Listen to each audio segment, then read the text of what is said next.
தமிழகத்தில் தடை செய்யப்பட்ட நம்பர் 1 காட்டன் சூதாட்டம் வெகு ஜோராக நடைபெறுவதாக சமூக ஆர்வலர்கள் வேதனை தெரிவித்துள்ளனர். வேலூர் மாவட்டம் வேலூர் தோட்டப்பாளையம் தர்மராஜா கோவில் மெயின் ரோடு மரக்கடை தெருவில் உள்ள ஒரு காம்ப்ளெக்ஸில் தடை செய்யப்பட்ட இந்த சூதாட்டத்தை பற்றி பலமுறை காவல்துறை அதிகாரிகளுக்கு புகார் தெரிவிக்கப்பட்டும் இதுவரை எந்த ஒரு நடவடிக்கையும் எடுக்கப்படவில்லை. கூலி தொழிலாளர்களை பாதிப்புக்கு உள்ளாக்கும் தடை செய்யப்பட்ட நம்பர் 1 காட்டன் சூதாட்டம் நடத்துபவர்கள் மீது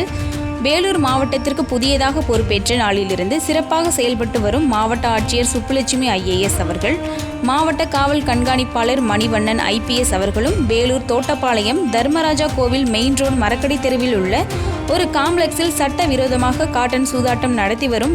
மாஃபியாவான அறிவழகன் தலைமையில் மோகன் என்பவர் மூலம் சுமார் 10க்கும் மேற்பட்ட நபர்களை கைது செய்வதோடு